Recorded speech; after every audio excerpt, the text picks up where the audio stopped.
आज हम करेंगे ट्वेल्थ क्लास की पॉलिटिकल साइंस का अध्याय 2 सेकंड लेसन एक दल के प्रभुत्व का दौर। देखिए, इससे पहले हमने इसका फर्स्ट लेसन करा था राष्ट्र निर्माण की चुनौती। तो इस लेसन को शुरू करने से पहले मैं आपको याद दिला देती हूँ कि हमने इससे पहले वाले लेसन में क्या पढ़ा था। पिछले अध्याय में हमने राष्ट्र निर्माण की चुनौती के बारे में चर्चा की थी।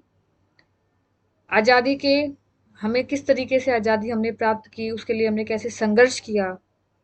राष्ट्र निर्माण, राष्ट्र जब हमारा खुद का देश बन गया, उसका निर्माण हो गया, तो उसके सामने उस समय जब हमारे राष्ट्र का निर्माण हुआ, हमें आज़ादी मिली 15 अगस्त 1947 में, तो उस समय हमारे सामने क्या क्या चुनौतियां थी, क्या क्या समस्याएं थी, किस तरीके से हमने उनका समाधान किया, उसके बारे में हमने देखा।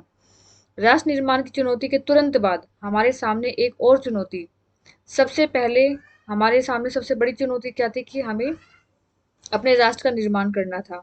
उसके बाद दूसरी जो सबसे बड़ी चुनौती हमारे सामने थी वो क्या था कि देश आजाद हो गया, राष्ट्र बन चुका है, लेकिन अब उस जो नया राष्ट्र हमें अभी अभी जिसको आजादी मिली है, उस राष्ट्र के सामने सबसे बड़ी चुनौती क्या आई? लोकतांत्रिक राजनीति की जमीन तैयार करने की। मतलब जो देश आजाद हमने कराया है, भारत जो देश आजाद हुआ है, आजादी के बाद सबसे बड़ी चुनौती क्या थी कि अब उस देश में लोकतांत्रिक शासन को किस तरीके से सफल बनाया जाए। लोकतांत्रिक शासन मतलब लोगों का शासन, जहाँ पर जनता की प्रमुख भूमिका होती है। लोग अपने नेताओं का जो चुनाव करते हैं वो वोट डाल के करते हैं। 18 साल या उससे ज़्यादा सभी को वोट डाल 18 साल या उससे ज़्यादा का जो व्यक्ति होता है उसको वोट डालने का अधिकार होता है, जिसको हम सार्वभौमिक वयस्क मताधिकार कहते हैं। तो लोकतांत्रिक राजनीति की जमीन तैयार की जाए, मतलब जो हमारा देश चलाने का आधार होगा। हम अपने देश की जो शासन व्यवस्था हमने चुनी है, वो हमने चुनी है लोकतंत्र की। हमारा जो देश है उसमें लोकतांत्रिक शासन होगा, लोगों का शासन होगा। तो वो उसकी शुरुआत करनी थी। उसके बाद राजनीतिक दलों के बीच चुनावी प्रतिस्पर्धा आज़ादी के तुरंत बाद शुरू हो गई थी। जैसे ही हमें आज़ादी मिली, उसके बाद क्या हुआ? विभिन्न प्रकार की मतलब बहुत सारी जो पॉलिटिकल पार्टी थी, राजनीतिक दल थे, उनके बीच चुनावों को लेकर हर पार्टी चुनाव जीतना चाहती थी, देश पे शासन चलाना चाहती थी, अधिक शासन व्यवस्था में भागीदारी लेना चाहती थी। तो जो विभिन्न राजनीतिक दल हैं उन्होंने क्या किया? चुनावी प्रतिस्पर्धा, मतलब कंपटीशन हो गया।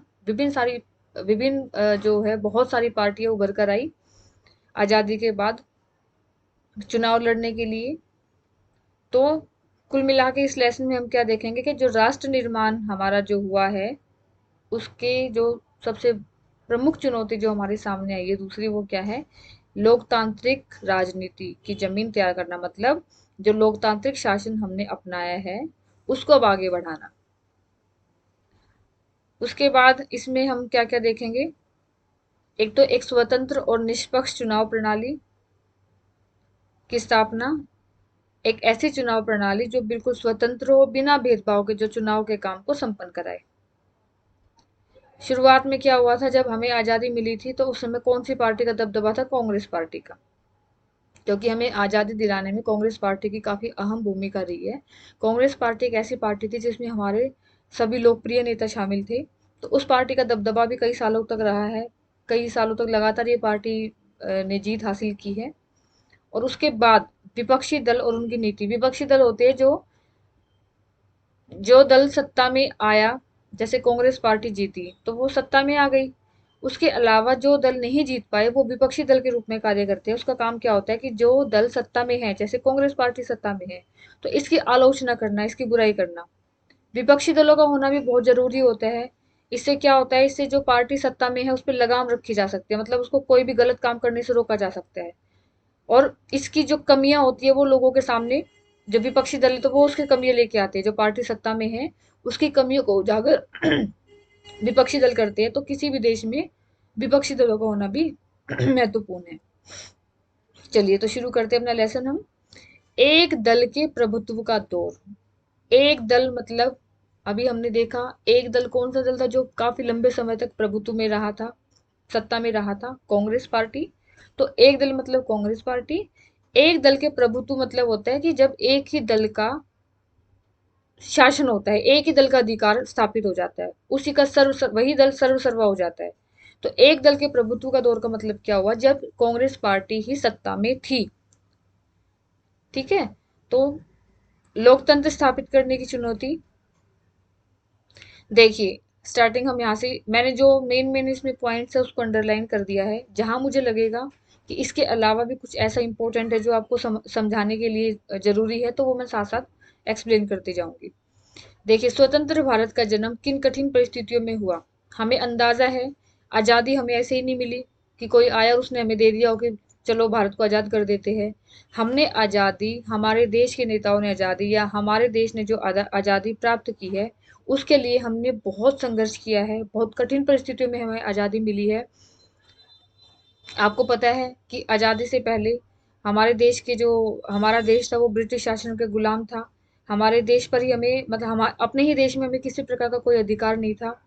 इन सबको प्राप्त करने के लिए, अपने अधिकारों को प्राप्त करने के लिए और गुलामी से मुक्ति पाने के लिए हमारे देश के नेताओं ने बहुत संघर्ष किया है, बहुत आंदोलन चलाए हैं, लोगों ने भी बहुत बलिदान दिया है। हमारे बहुत सारे नेता मारे गए, बहुत सारे क्रांतिकारी मारे गए हैं। उसके बाद जाके हमें आज़ादी मिली है। तो ये जो आज़ादी है, इसको हम ये नहीं कह सकते हमें बहुत आसानी से मिली है। हमें जो स्वतंत्र भारत मिला है, जो आज़ाद भारत हमें मिला है, वो बहुत कठिन परिस्थितियों से हम उससे होकर गुजरे, तब जाके हमें सफलता प्राप्त हुई है। अपने देश के सामने शुरुआत से ही राष्ट्र निर्माण की चुनौती थी, और इन गंभीर चुनौतियों के बारे में हम पढ़ चुके हैं। ये हमने फर्स्ट लेसन में पढ़ा है कि जब हमें आज़ादी मिली तो उस समय हमारे देश के सामने कौन कौन सी चुनौतियां थी राष्ट्र निर्माण को लेके। ऐसी चुनौतियों की लपेट में आकर कई अन्य देशों के नेताओं ने यह फैसला किया कि उनके देश में अभी लोकतंत्र को नहीं अपनाया जा सकता है। इन नेताओं ने कहा कि राष्ट्रीय एकता हमारी पहली प्राथमिकता है और लोकतंत्र को अपनाने से मतभेद और संघर्ष को बढ़ावा मिलेगा। उपनिवेशवाद के चंगुल से आजाद हुए कई देशों ने इसी कारण अलोकतांत्रिक शासन व्यवस्था कायम की। देखिए, जब भारत की तरह बहुत, जैसे भारत को आज़ादी मिली तो उसके बाद और भी बहुत सारे देश थे जिसकी जनता ने अपने लिए संघर्ष किया और आज़ादी प्राप्त की। तो उस समय लोगों की विचारधारा क्या थी? जब उपनिवेशवाद के चंगुल से, उपनिवेशवाद शब्द का मतलब क्या होता है? जब हमारे ऊपर किसी का अधिकार होता है, कोई हमें गुलाम बना लेता है। तो उपनिवेशवाद मतलब क्या हुआ कि हम किसके गुलाम थे? हम ब्रिटिश शासन के गुलाम थे। तो उपनिवेशवाद से जब हम, उपनिवेशवाद मतलब जब हम उनसे, ब्रिटिश शासन के चंगुल से आजाद हुए, तो कई देशों ने क्या किया? लोकतंत्र को ना अपनाकर अलोकतांत्रिक शासन व्यवस्था को अपनाया। क्योंकि अगर उस समय क्या था, नई नई आजादी मिली थी, तो बाकी देशों को क्या डर था कि आजादी के बाद अगर हमने लोकतांत्रिक शासन अपनाया, तो पता है लोकतांत्रिक शासन में किसी एक की नहीं सुनी जाती, सबकी सलाह ली जाती है, सबको साथ लेके चला जाता है। तो इतने बड़े देश में जहाँ जनसंख्या बहुत ज्यादा होती है, तो ऐसे देश में सबको साथ लेके चलना थोड़ा कठिन लगता है। तो जब आज़ादी हुई, जब विभिन्न देशों को आज़ादी मिली, तो विभिन्न देशों ने जब आज़ादी प्राप्त की, तो उनका जो नजरिया था वो क्या था कि उन्होंने अलोकतांत्रिक शासन का मतलब, जिसके पास सत्ता या जो शक्ति चली आ रही है, जैसे होता है ना कि एक के बाद उसका पुत्र, उसके बाद उसके पुत्र को शासन मिल गया पीढ़ी दर पीढ़ी, तो उसी शासन को ज्यादातर कायम रखा। क्योंकि वो लोकतंत्र के झमेले में नहीं पड़ना चाहते थे। उनको लगता था कि लोकतांत्रिक शासन में जो विविधता होती है, विभिन्न अलग अलग जाति के लोग होते हैं, अलग अलग धर्मों के लोग होते हैं, हर किसी का ध्यान रख के चला जाता है, हर किसी को साथ लेके चला जाता है, सबको समानता के उसमें समानता का बर्ताव सबके साथ किया जाता है। तो ऐसे में थोड़ा उनको ये काम थोड़ा मुश्किल लग रहा था। तो और लोकतंत्र नई नई चीज थी। अगर हम आज के टाइम में देखें तो हमें लोकतंत्र, जो लोकतांत्रिक शासन है, दुनिया के बहुत सारे देशों में लोकतांत्रिक शासन है। अब कोई तो वजह होगी जो ज्यादातर देशों ने लोकतंत्र को अपनाया है। क्यों? क्योंकि शासन जो है, लोकतांत्रिक शासन ही ज्यादातर देशों में सफल हुआ है और सफलतापूर्वक काम भी कर रहा है। लोगों की भलाई के लिए काम भी किया जाता है, कल्याणकारी काम भी किए जाते हैं। और लोकतांत्रिक शासन में लोग खुश भी होते हैं, क्योंकि उनको ये पता है कि उनका जो देश है उसमें जो शासन चलाया जा रहा है, उनमें उनकी प्रमुख भूमिका है। उन्होंने अपनी इच्छा से अपने नेताओं को चुना, वही नेता उनके ऊपर अधिकार कर रहे हैं। दूसरा, लोकतांत्रिक शासन में लोगों को बहुत सारे मौलिक अधिकार मिलते हैं जो शायद अलोकतांत्रिक शासन में संभव नहीं होते। जैसे विचार अभिव्यक्ति का अधिकार है, धार्मिक स्वतंत्रता का अधिकार है, और समानता का अधिकार है, शिक्षा का अधिकार है, तो संवैधानिक उपचारों का अधिकार है। ये इस तरह के जो मौलिक अधिकार होते हैं, लोकतांत्रिक शासन में ही संभव होते हैं। तो विभिन्न देशों में लोकतंत्र अपनाने की वजह क्या है? क्योंकि लोकतांत्रिक शासन ज्यादातर देशों में सफल हुआ है। यही वजह है कि दुनिया के ज्यादातर देशों में लोकतंत्र अपनाया गया है। लेकिन आज के टाइम में हमें लोकतंत्र के विषय में पता है, हमें पता है कि लोकतांत्रिक शासन किस प्रकार का शासन है। उस समय उस समय कब, जब हमें आज़ादी मिली थी और हमने लोकतांत्रिक शासन को अपनाया था, तो वो बहुत नई चीज़ थी। जब हमें नहीं पता था कि लोकतंत्र कहाँ तक सफल होगा, नहीं होगा, क्या ये सबको साथ लेके इतनी बड़ी जनसंख्या वाले देश में, भारत जिसकी जनसंख्या इतनी ज़्यादा है, इतना बड़ा देश है, इतने तरीके के लोग हैं, इतने धर्मों के लोग रहते हैं, इतनी जातियों के लोग हैं, इतनी संस्कृति को मानने वाले लोग हैं, इतनी भाषाओं को मानने वाले लोग हैं, तो क्या इतने विविधता वाले देश में लोकतंत्र सफल रह पाएगा या नहीं रह पाएगा? ठीक है, तो इसी वजह से बहुत सारे जो देश थे, उन्होंने क्या किया, उन्होंने लोकतंत्र को अपनाया ही नहीं। उन्होंने अपने शासन का जो स्वरूप था वो कैसा रखा, अलोकतांत्रिक। अब इस अलोकतांत्रिक शासन व्यवस्था के भी कई रूप थे। कहीं पर मतलब कहीं पर थोड़ी बहुत लोगों को आजादी दे रखी थी, कहीं पर सारा का सारा जो शासन का संचालन था या जो सत्ता थी वो सिर्फ एक नेता के हाथ में थी। कहीं पर सिर्फ एक दल ही था, एक दल था और उसी दल के हाथ में सारी पावर थी। तो ऐसे शासन धीरे धीरे शुरू हुआ।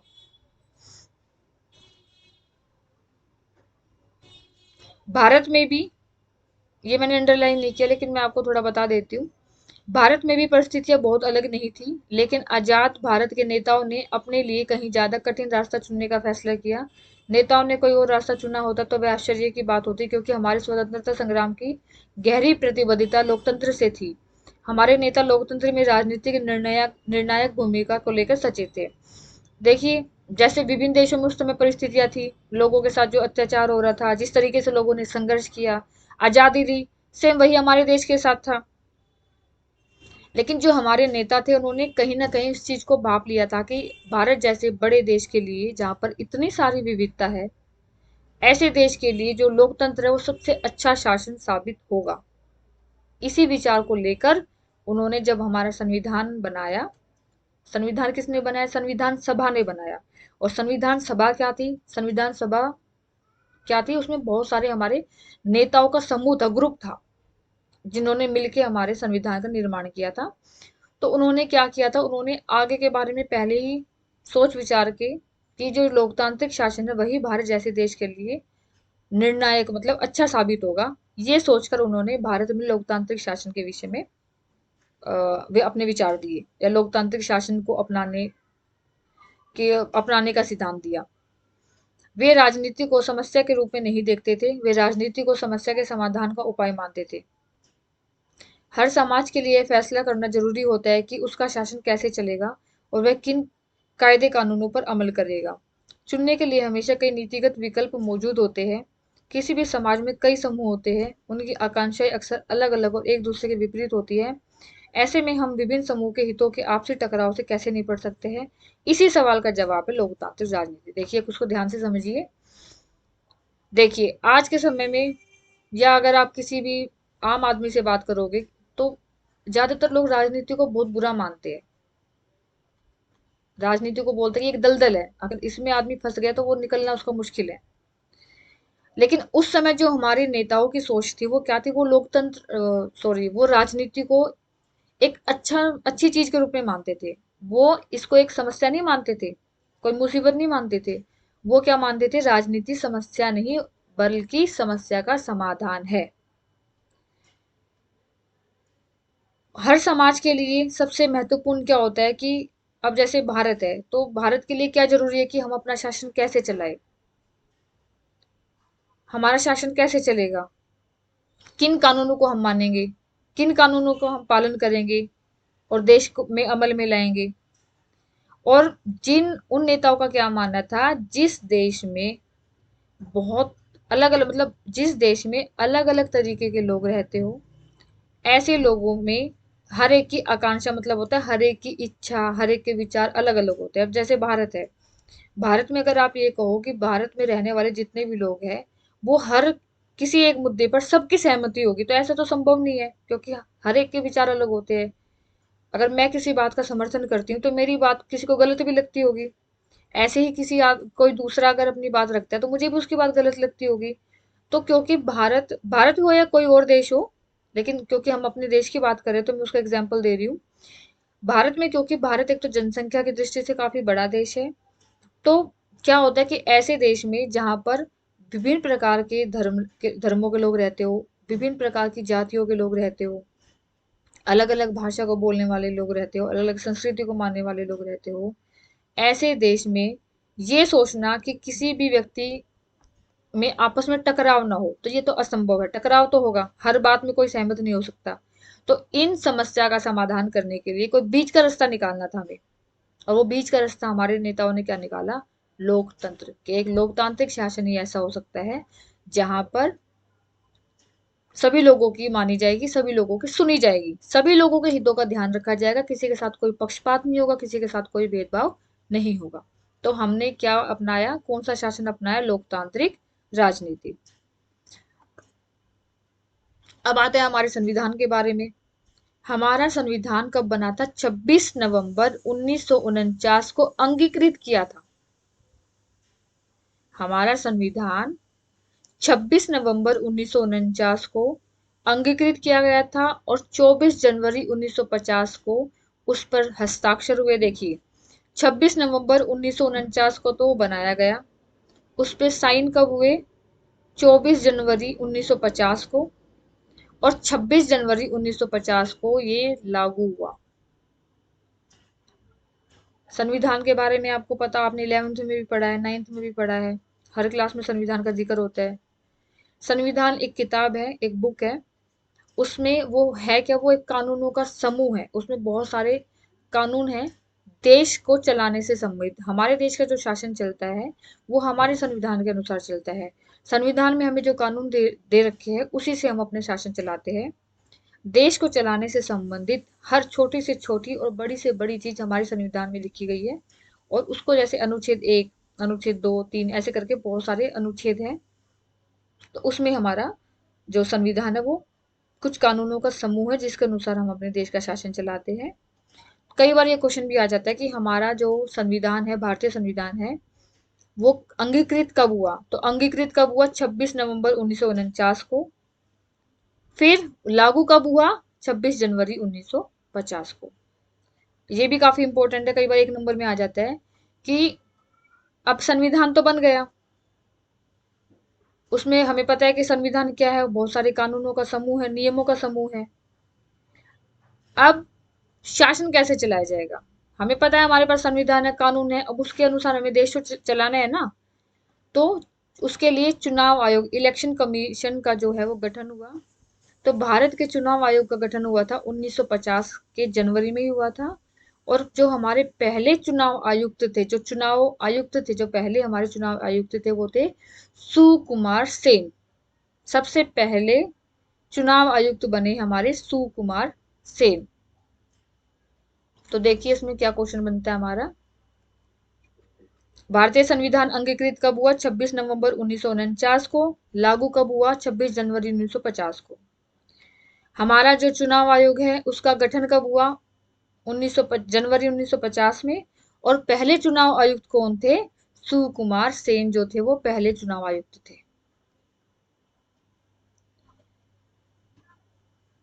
अब देखिए, अब इतने बड़े देश में चुनाव कराना कोई आसान काम तो है नहीं, ठीक है। और पूरे देश में ऐसे भी नहीं कि हम किसी एक ही जगह चुनाव करा देंगे, क्योंकि भारत है, भारत में भी बहुत सारे राज्य है, राज्यों में भी बहुत सारे जिले हैं। तो इतने बड़े लेवल पर एक ही जगह चुनाव कराना तो असंभव है। तो तरीका क्या होता है? जब भी हम कोई काम करते हैं, अगर हम किसी एक आदमी को सारा काम दे दे तो वो काम अच्छे से नहीं हो पाएगा ना। अगर हम उस काम को बांट दे तो वो काम अच्छे से हो सकता है। तो ऐसे ही चुनाव कराने के लिए क्या किया गया? पहले देश को राज्यों को जिलों में, छोटे छोटे लेवल पर, फिर स्थानीय निकायों में बांटकर फिर चुनाव कराए गए। देखिए मैं बताती हूँ आपको। चुनाव कराने के लिए चुनाव क्षेत्रों का सीमांकन जरूरी था। फिर मतदाता सूची यानी मताधिकार प्राप्त वयस्क व्यक्तियों की सूची को बनाना भी आवश्यक था। इन दोनों कामों में बहुत सारा समय लगा। अब चुनाव कराने के लिए सबसे पहले तो सबसे पहला काम क्या था? जिन जिन जगह पर चुनाव होगा, पहले तो वो डिसाइड करना। चुनाव क्षेत्रों का सीमांकन मतलब चुनाव, जैसे भारत है तो भारत में कितनी जगह है टोटल जहां पर इलेक्शन कराया जाएगा, वो था। फिर मतदाता सूची क्या होती है? देखिए, जो व्यक्ति, चाहे वो आदमी है चाहे वो औरत है, 18 साल के कौन कौन है, 18 साल या 18 साल से ज्यादा के, वो देखकर फिर उनका मतदाता सूची में, मतदाता सूची क्या होती है, मतदाता सूची में जो व्यक्ति 18 साल या 18 साल के ज्यादा के होती है उनका नाम होता है।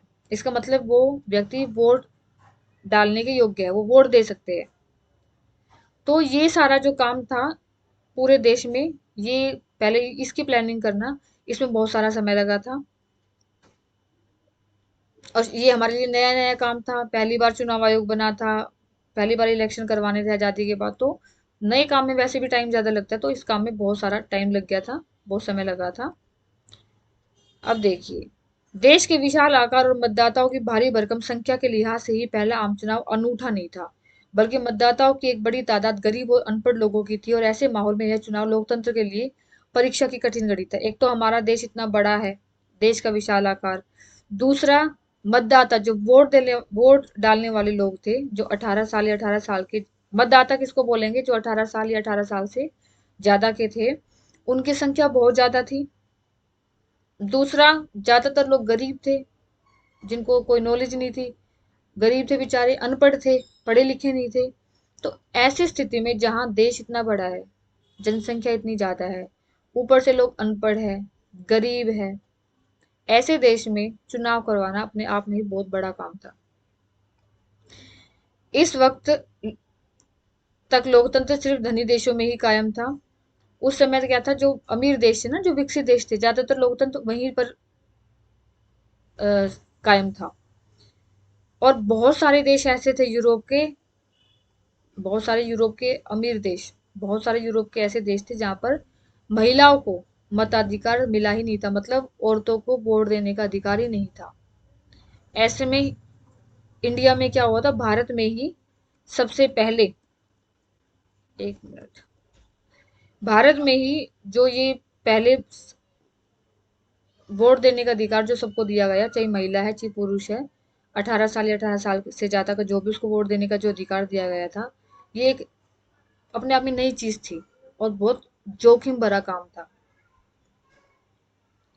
ठीक है, इसको, इससे पहले आप एक बात याद रखना, जो सार्वभौमिक वयस्क मताधिकार है, जो मैंने बार बार मैं बता रही हूँ कि 18 साल या 18 साल के जो 18 साल या 18 साल से ज्यादा के जो महिला या पुरुष है, वो वोट डाल सकता है। ठीक है, लेकिन ये शुरुआत में इसकी एज 18 साल नहीं थी, पहले 21 साल होता था। सबसे पहले अगर तुम देखोगे तो पहले क्या था, सिर्फ पुरुषों को ही वोट देने का अधिकार था। फिर आप देखो उसके बाद धीरे धीरे उसमें लोगों ने इसका विरोध किया, आंदोलन हुए कि ये गलत है, सिर्फ आदमी वोट क्यों डाले, महिला भी तो वोट डाल सकती है। फिर ये किया कि महिला भी वोट डाल सकती है, पुरुष भी वोट डाल सकता है, लेकिन एज कितनी थी, 21 थी। फिर इसका भी विरोध किया गया, फिर जाके डिसाइड हुआ कि 18 साल तक, 18 साल या उससे ज्यादा के जो महिला और पुरुष है वो वोट डाल सकते हैं।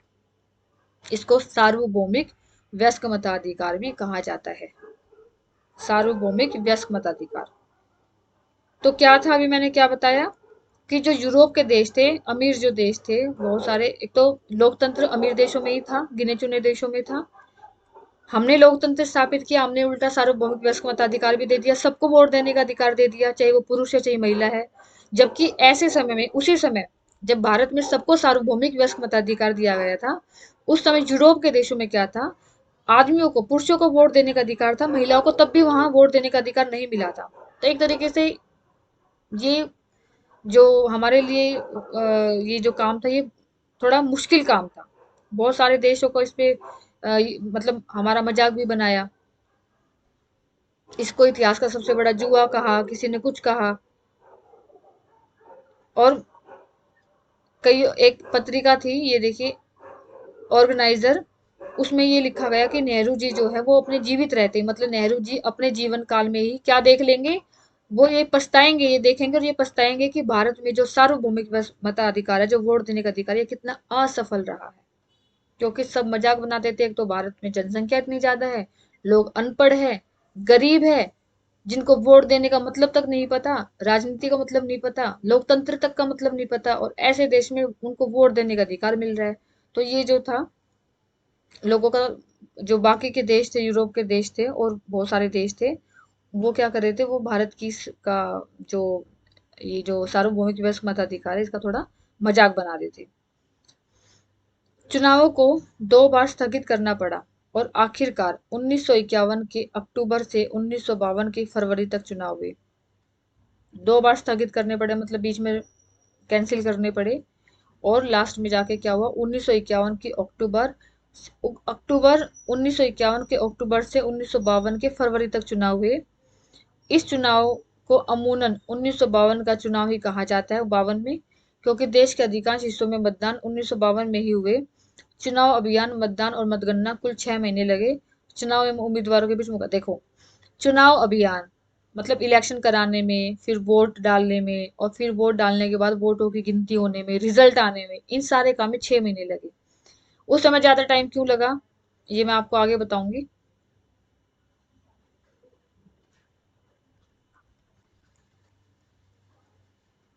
एक मिनट, देखिए, इलेक्ट्रॉनिक वोटिंग मशीन, देखिए इसमें क्या है, पहले क्या होता था, ये अभी बता देती हूँ मैं आपको। आज के टाइम में क्या होता है, जब हम वोट डालने जाते हैं तो इलेक्ट्रॉनिक वोटिंग मशीन होती है, सीधा बटन पे क्लिक किया, जिसको हमें, जिस पार्टी को या जिस की चुनाव चिन्ह को हमें वोट देनी होती है, उसके आगे जैसे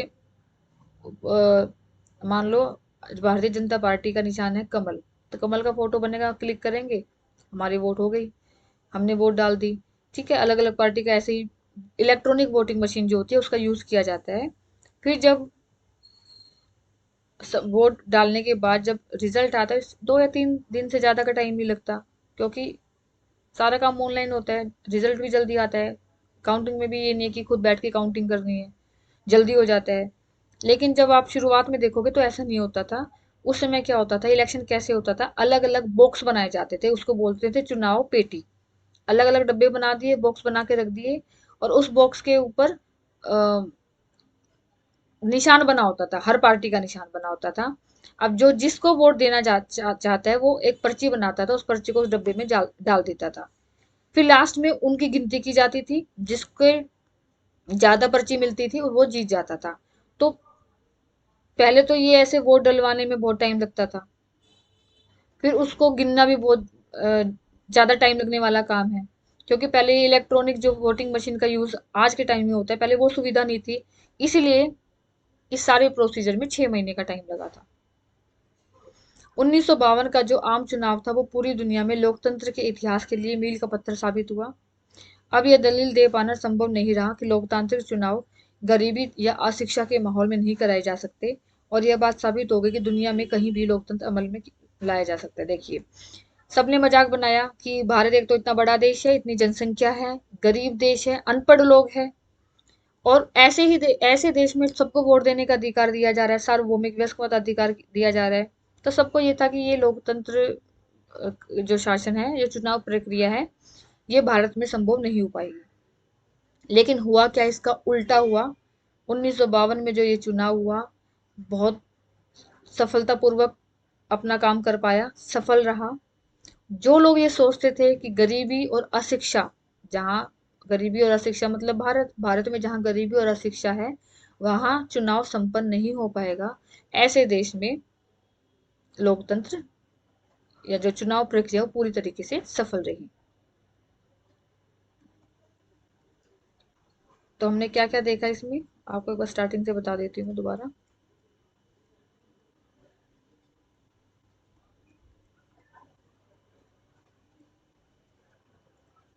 ये देखिए, इस लेसन में हम एक दल के प्रभुत्व का दौर पढ़ेंगे कि हमने आजादी, इससे पहले वाले लेसन में हमने पढ़ा था कि हमने किस तरीके से आजादी प्राप्त की, किन परिस्थितियों में आजादी प्राप्त की, क्या क्या संघर्ष किया।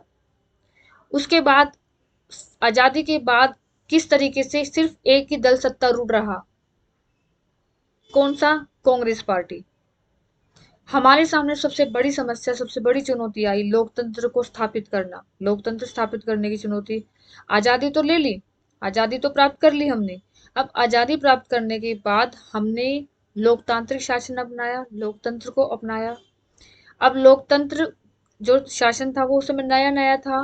बहुत सारे देशों ने क्या किया, उनको ये लग रहा था कि लोकतंत्र कहीं ना कहीं सफल नहीं हो पाएगा, तो बहुत सारे देशों ने अलोकतांत्रिक शासन को ही कायम रखा।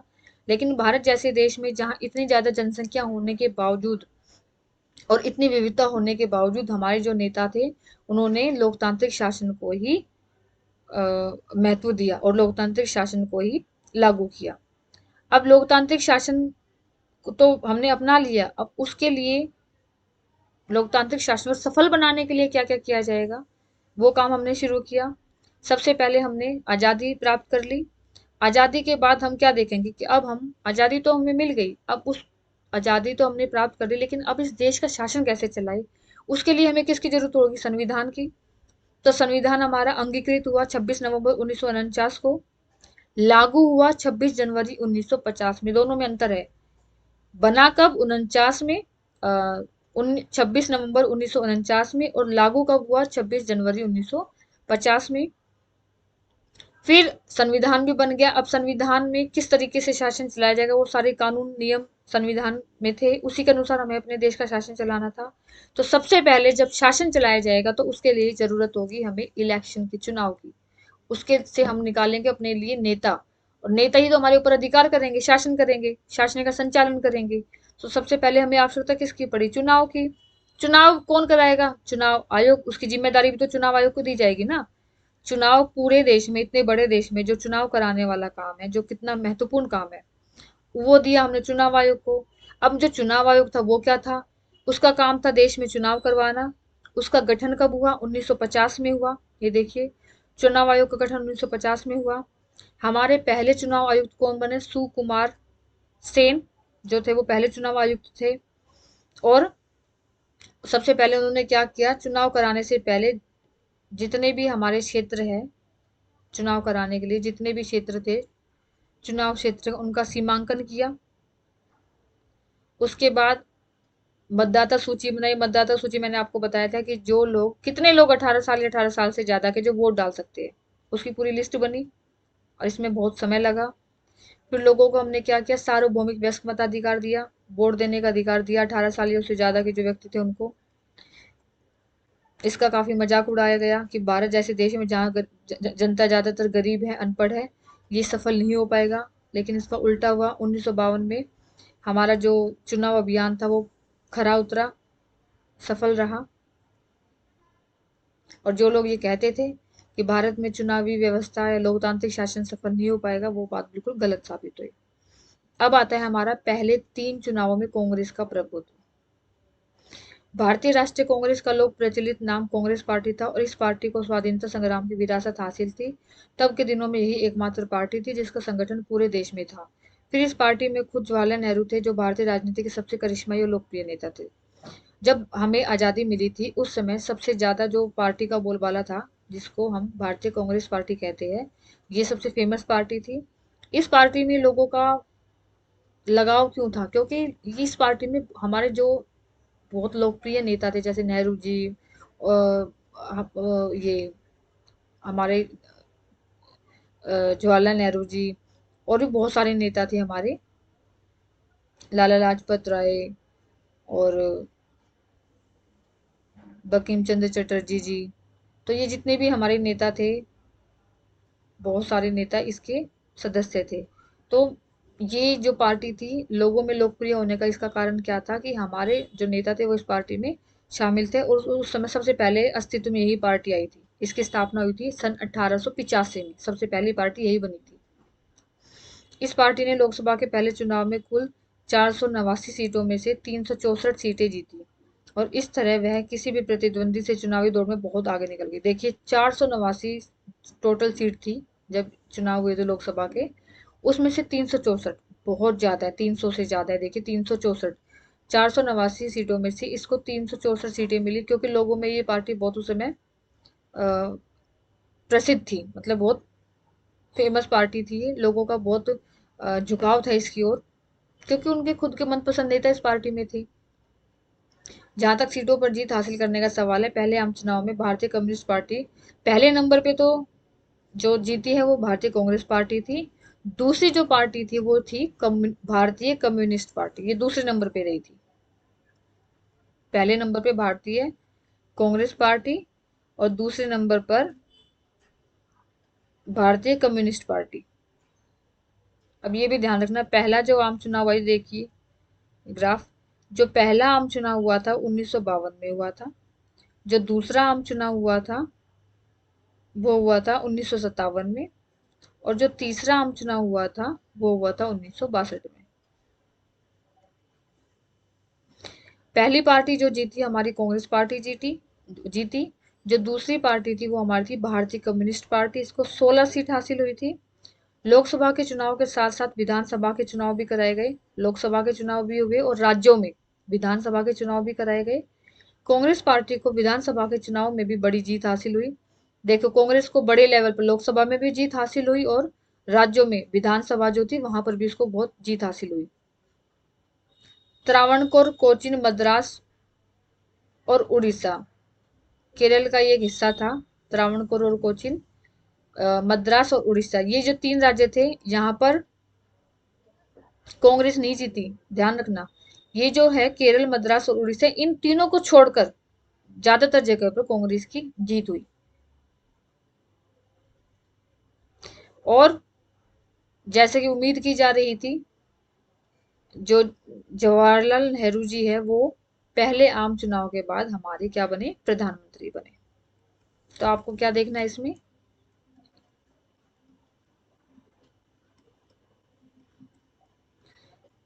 पहले तीन चरणों मतलब कांग्रेस पार्टी जो थी जब इलेक्शन हुए तो आजादी के बाद सबसे ज्यादा जो जीत हासिल हुई भारतीय कांग्रेस पार्टी को मिली।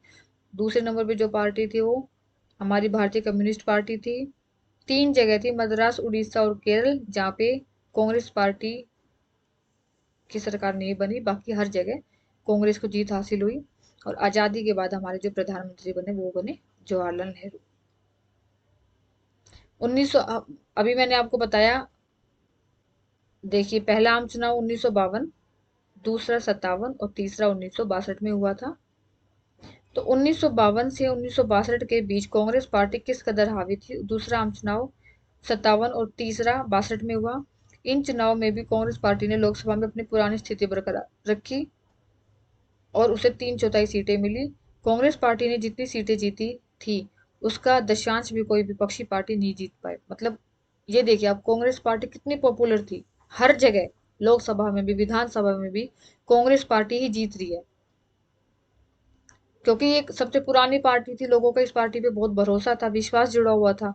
तो इस पार्टी को बहुत जीत हासिल हुई बहुत जगह पे। विधानसभा के चुनाव में कहीं कहीं कांग्रेस को बहुमत, मतलब इक्की दुक्की कोई एक आध जगह ऐसी थी जहां पे कांग्रेस को बहुमत नहीं मिला, बाकी हर जगह कांग्रेस ही जीती है, जैसे कि केरल। उसके बाद आता है हमारा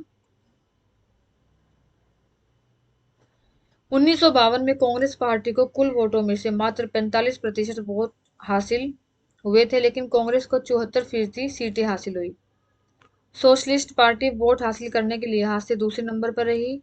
उसे 1952 के चुनाव में पूरे देश में कुल 10% वोट मिले थे, लेकिन यह पार्टी 3% सीटें भी नहीं जीत पाई। आखिर यह कैसे हुआ? पिछले साल भारतीय संविधान सिद्धांत और व्यवहार नामक किताब में आपने सर्वाधिक वोट पाने वाले की जीत के बारे में पढ़ा था। इससे जुड़ी चर्चा, ये आपके काम का इतना खास है नहीं, बस आपको ये ध्यान रखना है। पहले जो सबसे ज्यादा जिसको जीत मिली वो कांग्रेस पार्टी को, दूसरे नंबर पे भारतीय कम्युनिस्ट पार्टी थी। जो सोशलिस्ट पार्टी थी उसको ज्यादा जीत हासिल नहीं हुई, कम सीटें मिली थी। ये देखिए, ये इंपॉर्टेंट है। हमारे देश की चुनाव प्रणाली में सर्वाधिक वोट पाने वाले की जीत के तरीके को अपनाया गया है। ऐसे में अगर कोई पार्टी बाकियों की अपेक्षा थोड़े ज्यादा वोट हासिल करती है तो दूसरी पार्टियों को प्राप्त वोटों के अनुपात की तुलना में उसे कहीं ज्यादा सीटें हासिल होती है। हमारे देश में क्या है, सर्वाधिक वोट पाने वाले की जीत, जिसको ज्यादा वोट मिलती है उसी पार्टी की जीत होती है, ये सिद्धांत अपनाया जाता है। कई बार क्वेश्चन आ जाता है कि सर्वाधिक वोट पाने की जीत, इससे क्या अभिप्राय है, या हमारे देश की चुनाव प्रणाली में किस तरीके को अपनाया गया है। किसी भी तरीके से क्वेश्चन आ सकता है। अगर क्वेश्चन आता है कि हमारे देश की चुनाव प्रणाली में किस प्रकार के तरीके को अपनाया गया है, तो आपको लिखना है सर्वाधिक वोट पाने वाले की जीत, और फिर थोड़ा सा इसके बारे में एक्सप्लेन करना है कि ये होता है क्या है। ये देखिए, केरल में मैंने आपको बताया था, केरल, मद्रास और उड़ीसा, ये तीन जगह ऐसी थी जहाँ पे कांग्रेस नहीं जीती थी। तो कौन सी पार्टी जीती थी? भारतीय कम्युनिस्ट पार्टी। 1957 में ही कांग्रेस पार्टी को केरल में हार का स्वाद चखना पड़ा था। 1957 में जब पहला 1952 में हुआ था, ये डेट याद रखना। पहला जो आम चुनाव था 1952 में, दूसरा 57 में, तीसरा 1962 में। तो 1957 मतलब दूसरा आम चुनाव। तो जब दूसरा आम चुनाव हुआ था तो उसमें कांग्रेस पार्टी केरल में हार गई थी। और जीती कौन सी? भारतीय कम्युनिस्ट पार्टी। इसको सीट कितनी मिली थी? 126 में से 60, 126 में से 60 सीटें मिली थी। और उस समय उस पार्टी के, किसके? कम्युनिस्ट पार्टी के नेता कौन थे? E M S Namboodiripad. ये आपको इसमें याद रखना है। देखिए आपको मैं बता देती हूँ दोबारा एक बार। 1957 में मतलब जब दूसरा आम चुनाव हुआ तो कांग्रेस पार्टी हार गई, भारतीय कम्युनिस्ट पार्टी जीती। भारतीय कम्युनिस्ट पार्टी को 126 टोटल जो सीट थी उसमें से 60 सीटें मिली। और जो नेता बनाया गया इस पार्टी का, वो बनाया गया नंबूदरी पाद को। ठीक है। उसके बाद हुआ क्या? केरल में सत्ता से बेदखल होने पर कांग्रेस पार्टी ने निर्वाचित सरकार के खिलाफ मुक्ति संघर्ष छेड़ दिया। अब कांग्रेस हर जगह जीत रही थी, यहाँ पर उसको हार बर्दाश्त नहीं हुई, क्योंकि हर जगह वो भारी बहुमत से जीत रही थी ना, लेकिन केरल में नहीं जीती। तो ये क्या हुआ? कांग्रेस कांग्रेस पार्टी ने क्या किया? 1959 1959 में 1959 में केंद्र की कांग्रेस सरकार ने, क्योंकि केंद्र पे किसका शासन था? कांग्रेस का था। तो उसने क्या किया? अनुच्छेद 356 के अंतर्गत, जब अनुच्छेद 356 क्या होता है? अनुच्छेद 356 का मतलब है जब कोई राज्य शासन चलाने में सही तरीके से शासन नहीं चला रहा हो संविधान के अनुसार, जब वो शासन चलाने में असफल होता है तो उसके शासन को केंद्र सरकार अपने हाथ में ले लेती है। उस समय केंद्र में कांग्रेस सरकार थी। कांग्रेस क्योंकि हर जगह कांग्रेस जीत रही थी, केरल में वो हार गई थी, उसको बर्दाश्त नहीं हो रहा था। तो कांग्रेस ने क्या किया? इस अनुच्छेद 356 को अपने हाथ में ले लिया और ये जो पार्टी जीती थी ना केरल में, कम्युनिस्ट पार्टी, इसको बर्खास्त कर दिया। ठीक है। क्यों बर्खास्त करा? क्योंकि उसने अनुच्छेद 356 को अपने हाथ में ले लिया। और इसका मतलब क्या था कि राज्य जो है वो शासन चलाने में असफल है, क्योंकि वो बाकी जगह तो जीत रही थी कम्युनिस्ट पार्टी। ऐसी एक और पार्टी आई, सोशलिस्ट पार्टी। नाम से समझिएगा, socialist party, Samajwadi party. Samajwadi, जो समाज के बारे में विचार रखती है, समाज के बारे में सोचती है। सोशलिस्ट पार्टी की जड़ों को आजादी से पहले के उस वक्त में ढूंढा जा सकता है जब भारतीय राष्ट्रीय कांग्रेस जन आंदोलन चला रही थी। कांग्रेस सोशलिस्ट पार्टी का गठन खुद कांग्रेस के भीतर, इसका गठन कांग्रेस के अंदर जो युवा, जो नौजवान थे 1934 में, उनके ग्रुप ने किया था, मतलब कुछ लोगों ने मिलके। ये कौन थे? ये जो चेंज मतलब परिवर्तन चाहते थे कि जैसा समाज में चलता रहा वैसा ना हो, कुछ बदलाव करना चाहते थे, वो लोग इसका समर्थन करते थे। 1948 में कांग्रेस ने अपने संविधान में, देखो एक तो संविधान होता है पूरे देश का, जैसे भारत है, भारत का जो संविधान है उसमें जो कानून है, उसमें जो नियम है, उसी के अनुसार हम पूरे देश का शासन चलाते हैं। वो तो हमारे देश का संविधान हो गया, भारत का संविधान हो गया। इसमें जो शब्द आया है कांग्रेस ने अपना संविधान, हर पार्टी का कुछ अपने नियम कानून होते हैं जिसके अनुसार वो पार्टी काम करती है, उसको बोलते हैं संविधान। तो कांग्रेस का अपने संविधान का मतलब क्या है? ये वो संविधान है जो हमारे देश का है, भारत का है। ये संविधान एक पार्टी वाला है, कांग्रेस पार्टी का संविधान है। तो कांग्रेस के जो नियम और कानून है जिसके अनुसार वो ये पार्टी शासन करेगी, इसका मतलब ये है। तो 1948 में कांग्रेस ने क्या किया? अपने संविधान में चेंज किया, बदलाव किया। और यह क्यों किया? ताकि कांग्रेस के सदस्य दोहरी सदस्यता न धारण कर ले, कि भाई कभी दोहरी सदस्यता का मतलब क्या है कि कांग्रेस के भी मेंबर बन जाओ और किसी और पार्टी के भी बन जाओ। तो इस चीज को ध्यान में रखते हुए इन्होंने क्या किया? अपने संविधान में कुछ बदलाव किया। इस वजह से क्या हुआ? कांग्रेस के जो समाजवादी थे उन्होंने मजबूरी में अपनी एक अलग पार्टी बना ली और जिसका नाम रखा सोशलिस्ट पार्टी। लेकिन जो ये पार्टी थी कुछ खास वो जीत हासिल नहीं कर पाई। थोड़ी बहुत कहीं कहीं इसको सफलता मिली। समाजवादी लोकतांत्रिक समाजवाद की विचारधारा में विश्वास करते थे और वे इस आधार पर भी कांग्रेस तथा साम्यवाद दोनों से अलग थे। वे कांग्रेस की आलोचना करते थे और वह पूंजीपतियों और जमींदारों का पक्ष ले रही थी। देखिए, समाजवाद का मतलब है जो समाज जो क्या चाहती है कि समाज के हाथ में सारी शक्ति हो। समाजवादी ये जो सोशलिस्ट पार्टी थी ये नहीं चाहती थी कि पूंजीपति या जो जमींदार है, जो बड़े बड़े उद्योगों के मालिक है, पूंजीपति है, जो जमींदार है, उनके हाथ में जो पावर होती है उसका ये विरोध करते थे। और ये कांग्रेस से अलग क्यों हो गई? क्योंकि इस पार्टी को, सोशलिस्ट पार्टी को ये लगता था जो कांग्रेस पार्टी है वो बड़े बड़े जो अमीर लोग हैं, जैसे पूंजीपति है, जो जमींदार है, ये उनका पक्ष ले रही है। ठीक है, इस वजह से ये पार्टी अलग हो गई थी। उसके बाद राम मनोहर लोहिया के नेतृत्व में कुछ समाजवादियों ने कांग्रेस से अपनी दूरी बना ली। कांग्रेस की काफी बुराई भी की इन्होंने। इसमें बहुत सारे दल भी बने इस पार्टी में, जैसे किसान मजदूर प्रजा पार्टी, प्रजा सोशलिस्ट पार्टी, संयुक्त सोशलिस्ट पार्टी। ये देखिए, ये इंपॉर्टेंट है। इसमें कौन कौन थे? जयप्रकाश नारायण, अच्युत पटवर्धन, अशोक मेहता, आचार्य नरेंद्र देव इसके हेड थे, आचार्य नरेंद्र देव, राम मनोहर लोहिया।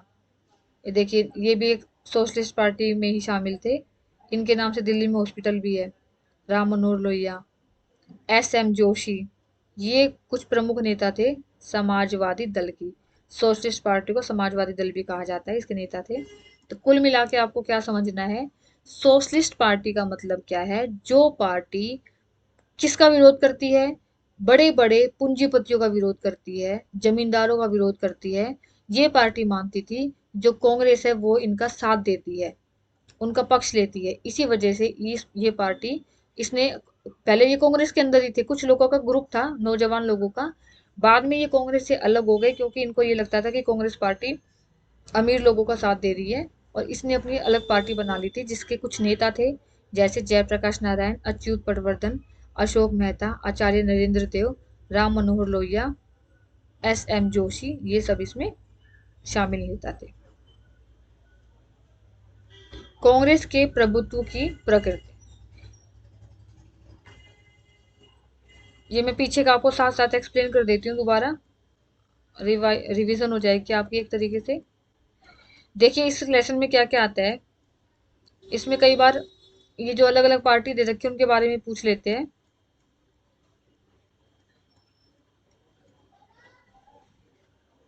जैसे पहले 3 चुनाव में कांग्रेस का प्रभुत्व बताइए। तो आपको ये सारा जो मैंने अंडरलाइन कर रखा है सारा एक्सप्लेन करना होगा। उसके बाद हमारा इसमें क्वेश्चन बनता है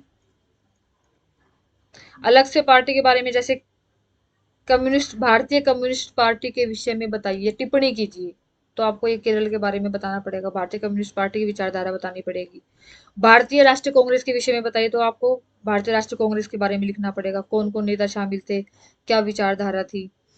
अब अगर आए सोशलिस्ट पार्टी या समाजवादी पार्टी, तो उसमें आपको ये सारा देना पड़ेगा, इसके नेता, इसके क्या क्या, कौन कौन से नेता इसमें शामिल थे, इस पार्टी की विचारधारा क्या थी, वो सारा। कांग्रेस के प्रभुत्व की प्रकृति, मतलब जो कांग्रेस है वो किस तरीके से शासन करती थी उसके बारे में हमें बताना है।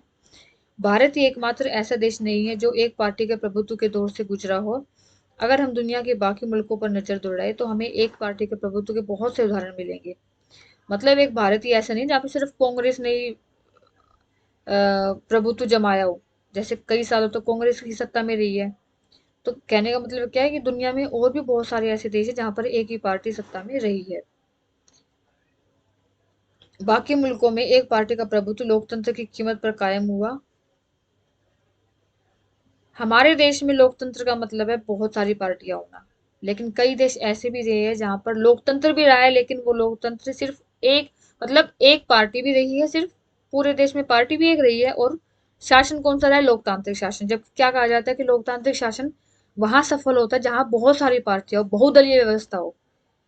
लेकिन जरूरी नहीं है, इसमें क्या बोला है कि बहुत सारे देश ऐसे भी रहे जहां पर पार्टी सिर्फ एक ही थी, दल एक ही था, राजनीतिक दल, लेकिन साथ साथ लोकतंत्र भी था। कुछ देशों जैसे चीन, क्यूबा, सीरिया, इनमें क्या है, एक ही पार्टी का शासन रहा है।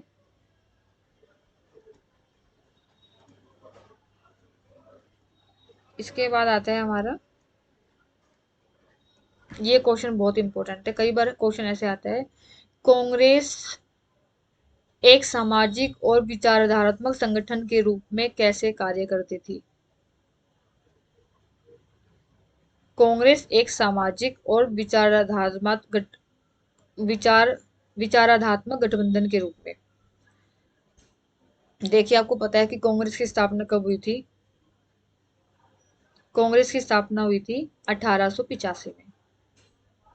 उस वक्त यह नव शिक्षित, कामकाजी और व्यापारिक वर्गों का एक हित समूह भर थी, लेकिन 20वीं सदी में इसने जन आंदोलन का रूप ले लिया। जब कांग्रेस की पहली बात, तो कांग्रेस की स्थापना कब हुई थी? सन 1885 में।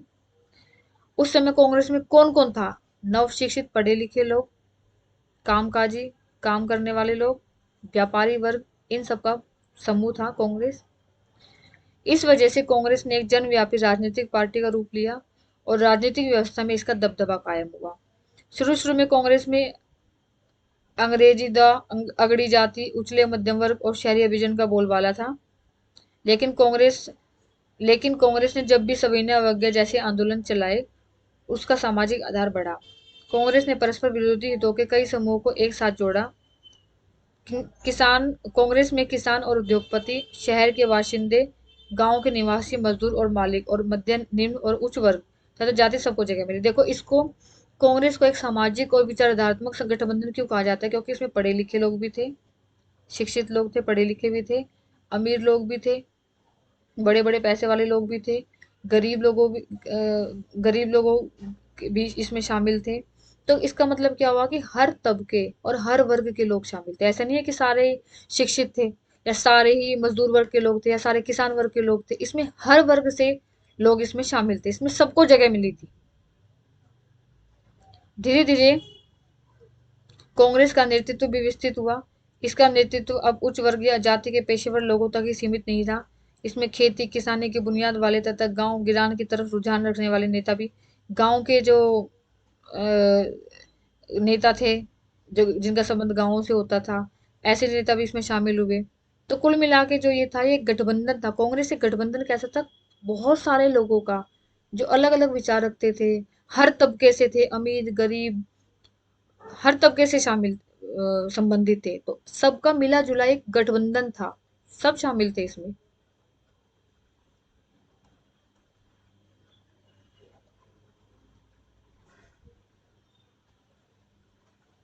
ये इसमें देखो, इसमें बता रखा है, रफी रफी अहमद किदवई उत्तर प्रदेश से कांग्रेस के नेता, प्रांतीय सरकार 1937 में थे, और दोबारा मंत्री बने 1946 में। और आजादी के बाद जो थे, जब हमें आजादी मिली, तो हमारा जो मंत्रिमंडल बना था, उसमें संचार मंत्री थे ये, खाद्य और कृषि मंत्री। जो पहला मंत्रिमंडल बना था, उसमें संचार मंत्री, खाद्य और कृषि मंत्री। दोबारा जब ये मंत्रिमंडल बना, तो उसमें खाद्य और कृषि मंत्री बने रफी अहमद किदवई। तो ये समझ में आया? दोबारा बता देती, कांग्रेस एक सामाजिक और विचारात्मक गठबंधन के रूप में क्यों था? क्योंकि कांग्रेस में हर समाज का वर्ग, हर मतलब पढ़े लिखे लोग भी थे, अमीर लोग भी थे, गांव से भी, गांव के जो नेता थे वो भी शामिल थे, शहरों के भी थे। सबका गठबंधन था, हर तरीके के लोग इसमें शामिल थे। कांग्रेस ने अपने अंदर क्रांतिकारी और शांतिवादी, क्रांतिकारी जो, जैसे जो परिवर्तन चाहते हैं, गरम दल के नेता जैसे, शांतिवादी जो नरम दल के नेता थे, जैसे गांधी जी हो गए, गरम दल के जैसे लाला लाजपत राय हो गए, कंजर्वेटिव और रेडिकल, गरमपंथी और नरमपंथी, दक्षिणपंथी, वामपंथी, हर धारा के मध्यम वर्ग को समाहित किया। मतलब कांग्रेस के अंदर गरमपंथी भी थे, नरमपंथी भी थे, शांतिवादी थे, हर तरीके की विचारधारा के लोग इसमें समाहित थे, मतलब इसके अंदर शामिल थे।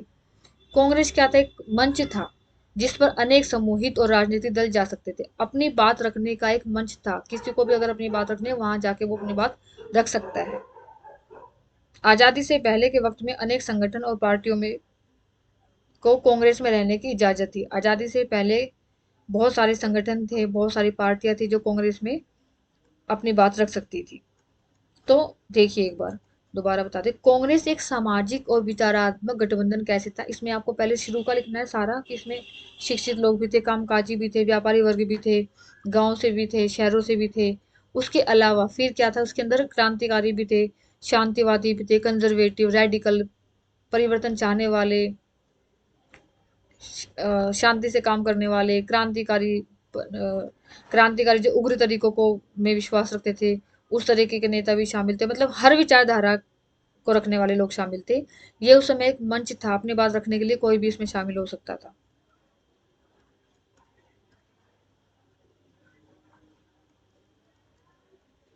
इसके बाद हमारा एक दल और आया, ये कम्युनिस्ट पार्टी ऑफ इंडिया। ये मैंने आपको भी बताया था वैसे। 1920 के दशक के शुरुआती सालों में भारत के विभिन्न हिस्सों में साम्यवादी समूह उभरे। ये रूस की बोल्शेविक क्रांति से प्रेरित थे और देश की समस्याओं के समाधान के लिए साम्यवाद की राह अपनाने की तरफदारी कर रहे थे। 1935 से साम्यवादियों ने मुख्यतः भारतीय राष्ट्रीय कांग्रेस के दायरे में रहकर काम किया। कांग्रेस से साम्यवादी 1941 के दिसंबर में अलग। पहले ये जो देखिए, कम्युनिस्ट पार्टी ऑफ जो इंडिया थी, वो साम्यवाद का समर्थन करती थी। अब साम्यवाद का समर्थन ये पार्टी करती थी, पहले ये कांग्रेस के अंदर ही थी। धीरे धीरे 1941 में दिसंबर में ये कांग्रेस से अलग हो गई। इस पार्टी पे किसका प्रभाव पड़ा था? रूस का। इस पार्टी पे रूस का प्रभाव पड़ा था, क्योंकि रूस में जब बोल्शेविक क्रांति हुई थी अक्टूबर में, तो वहां पर भी कम्युनिस्ट पार्टी की स्थापना हुई थी, कम्युनिस्ट पार्टी का ही दबदबा था। तो इसी से प्रेरणा लेके ये पार्टी बनी, कांग्रेस से अलग होकर। इस समय साम्यवादियों ने नाजी जर्मनी के खिलाफ लड़ रही ब्रिटेन को समर्थन देने का फैसला किया।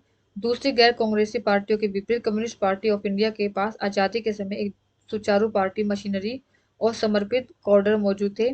बहरहाल आजादी हासिल होने पर इस पार्टी के भीतर कई स्वर उभरे। इस पार्टी के सामने मुख्य सवाल यह था कि आखिर जो आज़ादी देश को हासिल हुई है, उसकी प्रकृति कैसी है? क्या हिंदुस्तान सचमुच आज़ाद हुआ है या यह आज़ादी झूठी है?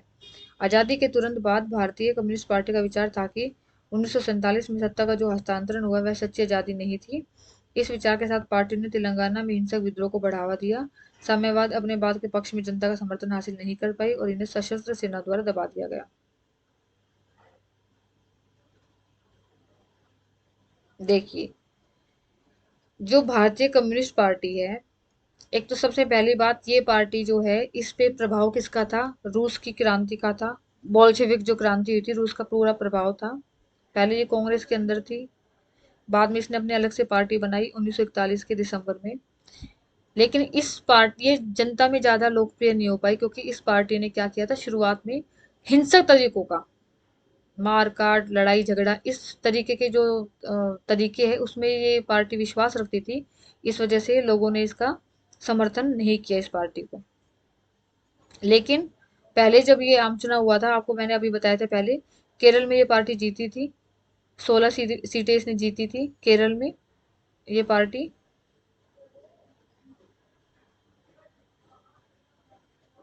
भारतीय कम्युनिस्ट पार्टी के नेता क्या कौन कौन से थे? देखिए, भारतीय कम्युनिस्ट पार्टी के नेता कौन थे? एक तो A K Gopalan, S A Dange, E M S Namboodiripad, P C Joshi, Ajay Ghosh और पी सुंदरैया।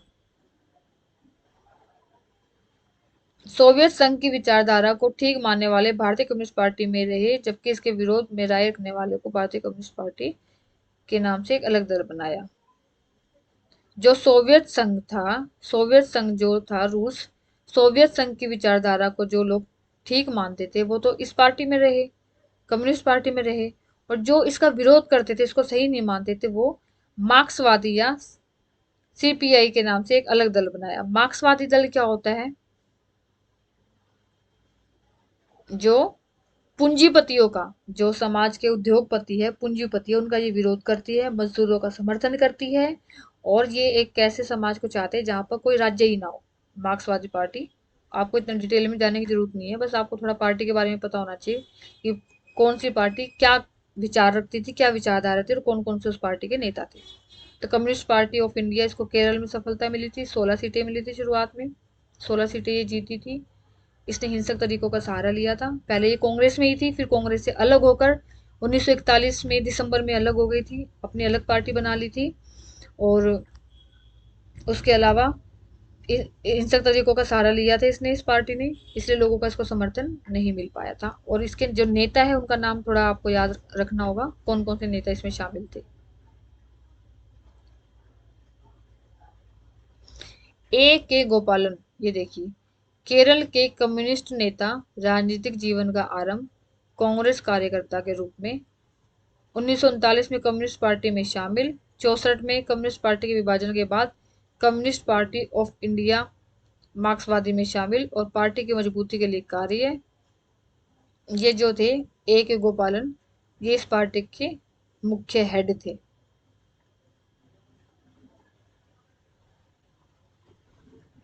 उसके बाद आता है गुटों में तालमेल और सहनशीलता।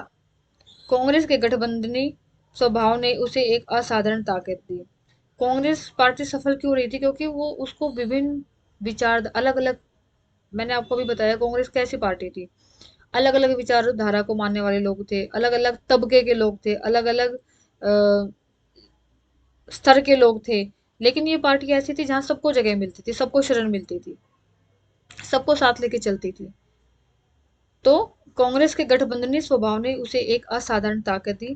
पहली बात तो यही कि जो भी आए गठबंधन उसे अपने में शामिल, जो भी आता था ये पार्टी उसको अपने में शामिल कर लेती थी। इस कारण गठबंधन को अतिवादी रुख अपनाने से बचना होता है और हर मसले पर संतुलन को साध कर चलना होता है, सुलह समझौते के रास्ते पर चलना और सर्वसमावेशी होना। इस पार्टी की सबसे विशेषता क्या थी? एक तो सबको साथ लेके चलना, सर्वसमावेशी, सबको अपने साथ लेके चलना और शांति से काम करना। विपक्ष, इस रणनीति की वजह से विपक्ष कठिनाई में पड़ा। विपक्ष कोई बात कहना चाहे तो कांग्रेस की विचारधारा और कार्यक्रम में उसे तुरंत जगह मिल जाती थी। अब ये पार्टी शांति से काम करती थी, सबको साथ लेके चलती थी। विपक्षी दल का क्या काम, क्या होता है? जो दल सत्ता में, उसकी विरोध करना, उसकी बुराई करना, उसकी आलोचना करना। तो होता क्या था, जब भी विपक्षी दल इसके लिए कोई बात बोलता था, कोई बुराई करता था, तो ये पार्टी क्या करती, उस बात को स्वीकार कर लेती थी, तो विरोध होता ही नहीं था। दूसरे, अगर किसी पार्टी का अगर स्वभाव गठबंधनी हो तो अंदरूनी मतभेदों को लेकर उसमें सहनशीलता भी ज्यादा होती है। विभिन्न समूह और नेताओं की महत्वाकांक्षाओं की भी उसमें समाई हो जाती है। कांग्रेस ने आजादी की लड़ाई के दौरान इन दोनों ही बातों पर अमल किया था और आजादी मिलने के बाद भी इस पर अमल जारी रखा। इसी कारण अगर कोई समूह पार्टी के रुख या सत्ता में प्राप्त अपने हिस्से से नाखुश हो, तब भी वह पार्टी में ही बना रहता था। पार्टी को छोड़कर विपक्षी की भूमिका अपनाने की जगह पार्टी में मौजूद किसी दूसरे समूह से लड़ने को ही बेहतर समझ। इसमें भारतीय राष्ट्रीय कांग्रेस जो पार्टी थी, उसकी विशेषता है, उसकी तारीफ की गई है कि जो भारतीय कांग्रेस पार्टी थी, सबको साथ लेके चलती थी, सबको समावेश उसमें था, सबका गठबंधन था, हर तबके हर स्वभाव के लोग इसमें शामिल थे, उग्रवादी भी थे, सॉरी उग्रवादी नहीं, गर्मपंथी भी थे, नरमपंथी भी थे और क्रांतिकारी भी थे, हर तरीके के पढ़े लिखे लोग भी थे, जिनकी पृष्ठभूमि गांव से, वो नेता भी इसमें शामिल थे, शहरों के भी थे, बड़े बड़े उद्योगपति भी शामिल थे, मजदूरों के जो नेता थे वो भी शामिल थे। तो कुल मिला के हर तबके का इसमें अस्तित्व पाया गया था।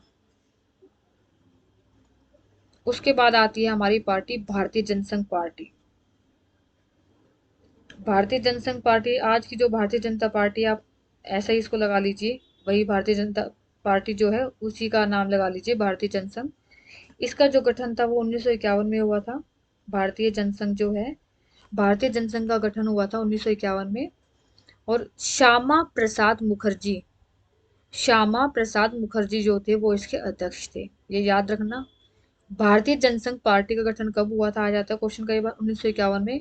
इसके अध्यक्ष कौन थे भारतीय जनसंघ पार्टी के? श्यामा प्रसाद मुखर्जी। इसकी क्या विचारधारा थी इस पार्टी की? एक देश, एक संस्कृति और एक राष्ट्र, सबको साथ लेके चलना। ये क्या चाहती थी ये पार्टी?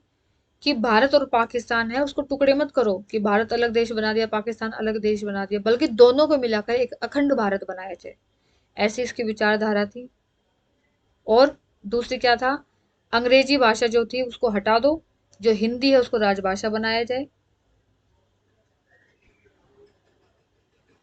तो भारतीय जनसंघ पार्टी किसका समर्थन करती थी? एक तो अंग्रेजी भाषा को हटाकर हिंदी को राजभाषा बनाया जाए, भारत और पाकिस्तान के टुकड़े नहीं हो बल्कि दोनों को मिलाकर अखंड भारत का निर्माण किया जाए। उसके बाद 1952 का जो चुनाव हुआ था उसमें 3 सीटों पर इसको सफलता मिली थी। 1957 में इसे 4 सीटें मिली। इसके नेता कौन थे, ये देखिए, श्यामा प्रसाद मुखर्जी, दीनदयाल उपाध्याय, बलराज बघेल, ये इसके जो थे भारतीय जनता पार्टी के नेता थे।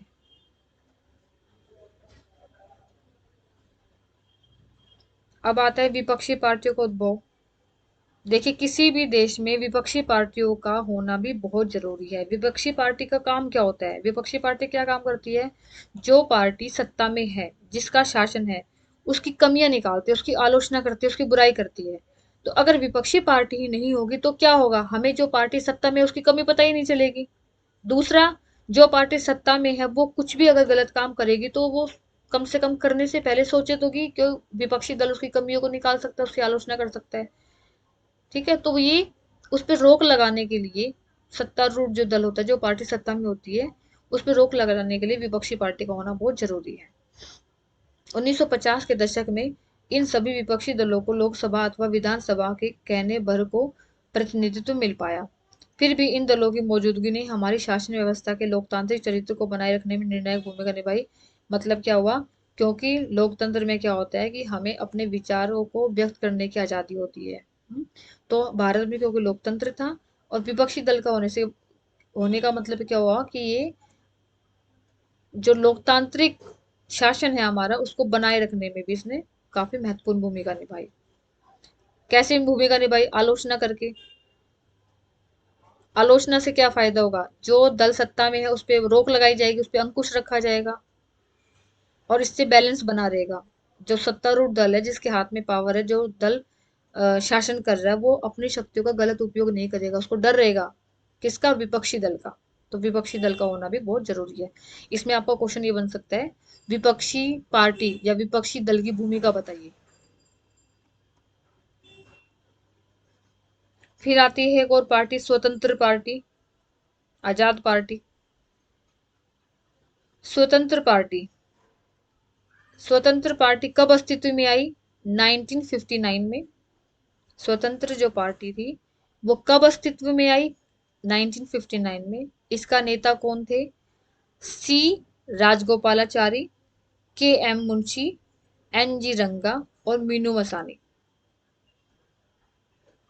अब ये पार्टी क्या थी, क्या विचारधारा थी इस पार्टी की, ये पार्टी क्या चाहती थी कि सरकार जो है वो अर्थव्यवस्था में कम से कम हस्तक्षेप करे।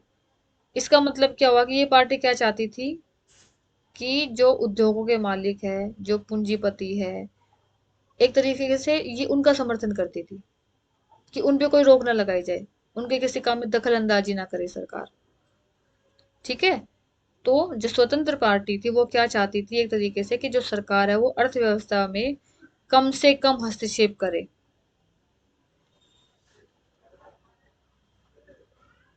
स्वतंत्र पार्टी अर्थव्यवस्था में विकास के नजरिए से किए जा रहे राजकीय हस्तक्षेप, केंद्रीकृत नियोजन, राष्ट्रीयकरण और अर्थव्यवस्था के भीतर सार्वजनिक क्षेत्र की मौजूदगी की आलोचना की निगाह से देखती थी। यह पार्टी आर्थिक रूप से कमजोर वर्गों के हितों में ध्यान में रखकर किए जा रहे कराधान के भी खिलाफ थी। इस यह पार्टी आर्थिक रूप से कमजोर वर्गों के हित को ध्यान में रखकर किए जा रहे कराधान के भी खिलाफ थी। टैक्स जो लगाया जाता था गरीब लोगों पे, कमजोर वर्गों पे, उसके खिलाफ थी। इस दल ने निजी क्षेत्र को खुली छूट देने की तरफदारी की। एक तरीके से क्या हुआ, ये जो मार्क्सवादी पार्टी है ना, उसका बिल्कुल उल्टा है। मार्क्सवादी पार्टी क्या, पूंजीपतियों का विरोध करती थी और ये उसका समर्थन कर रही है। ये क्या चाहती है कि जो निजी क्षेत्र है, जो निजी क्षेत्र है उसको बिल्कुल खुली छूट, उस पर किसी तरह की कोई पाबंदी ना हो। स्वतंत्र पार्टी कृषि में जमीन की हदबंदी, सहकारी खेती और खाद्यान्न के व्यापार पर सरकारी नियंत्रण के विरुद्ध थी। यह दल गुट निरपेक्षता की नीति और सोवियत संघ से दोस्ताना रिश्ते कायम रखने को भी गलत मानती थी। हमने आजादी के बाद गुट निरपेक्षता की नीति अपनाई थी कि हम किसी भी गुट में शामिल नहीं होंगे। ठीक है, ये उसको गलत मानती थी। इस पार्टी ने क्या वकालत की कि हमें संयुक्त राज्य अमेरिका से, सोवियत संघ से जो रिश्ता हमारा है उसको खत्म कर देना चाहिए और किससे बनाना चाहिए, संयुक्त राज्य अमेरिका से। इस पार्टी की तरफ कौन लोग आकर्षित हुए? जमींदार जिनको फायदा हो रहा था कि भाई उनके कामों में हस्तक्षेप मत करो, राजा महाराजा, वो इसकी तरफ आकर्षित हुए। कुल मिला के हमारा क्या है, ये जो पार्टी थी ये क्या चाहती थी कि जो सरकार है वो अर्थव्यवस्था में हस्तक्षेप ना करे, बड़े बड़े जो जमींदार है पूंजीपति है उनके कामों में हस्तक्षेप ना करे। और इस पार्टी के जो हेड थे राजगो राजगोपालाचारी राजगोपालाचारी थे, सी राजगोपालाचारी थे। उसके अलावा के एम मुंशी, एन सी रंगा और मीनू मंसानी भी थे, इसमें शामिल थे इस पार्टी में। ये पार्टी क्या चाहती थी, गुट निरपेक्षता की जो नीति अपनाई है भारत ने उसको ये गलत मानती थी। सोवियत संघ के साथ जो हमारा रिश्ता दोस्ताना रिश्ता था उसको ये गलत मानती थी, और किसके साथ, संयुक्त राज्य अमेरिका जो है उसके साथ रिश्ते बनाने पर जोर देती थी। इस पार्टी को भी किस किस का समर्थन मिला, बड़े बड़े पूंजीपतियों का, राजा महाराजों का समर्थन मिला।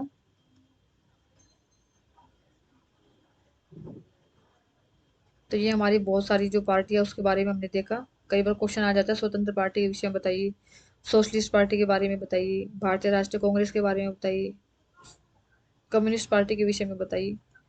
तो आपका ये लेसन यही खत्म होता है।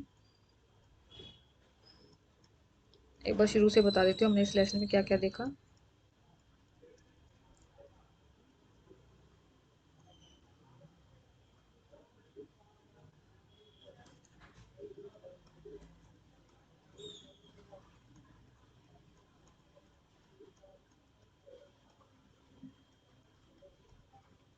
हमने देखा, हमें पहले वाले लेसन में हमने पढ़ा था कि भारत राष्ट्र निर्माण की चुनौती, की हमने आज़ादी किन परिस्थितियों में आज़ादी प्राप्त की, क्या क्या संघर्ष किया। अब आज़ादी के बाद हमारे सामने क्या क्या चुनौती है, हमारे देश के सामने क्या क्या समस्या आई, किस तरीके से हम उनका समाधान करेंगे। अब इस लेसन में हमने सेकंड लेसन में क्या देखा, एक दल, आज़ादी तो मिल गई, आज़ादी के बाद हमने संविधान बनाया, संविधान में हमने लोकतांत्रिक शासन को अपनाया।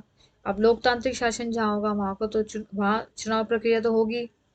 चुनाव के लिए हमने किस तरीके की प्रक्रिया को अपनाया, कौन सी पार्टी अस्तित्व में आई, क्योंकि उस समय भारतीय राष्ट्रीय कांग्रेस जो भारतीय कांग्रेस पार्टी थी उसी का बोलबाला था। देखिए हमने शुरू में क्या देखा, सबसे पहले कि एक ही दल कांग्रेस पार्टी का ही बोलबाला था, कांग्रेस पार्टी ही सत्ता में आई थी, उसी को लगातार जीत मिल रही थी। सबसे पहले हमने आज़ादी ली, आज़ादी के बाद हमने देखा कि हम किस तरीके का शासन को अपनाएंगे, लोकतांत्रिक शासन, मतलब लोगों का शासन, जहाँ पर लोग वोट डाल के अपने नेताओं को चुनते हैं।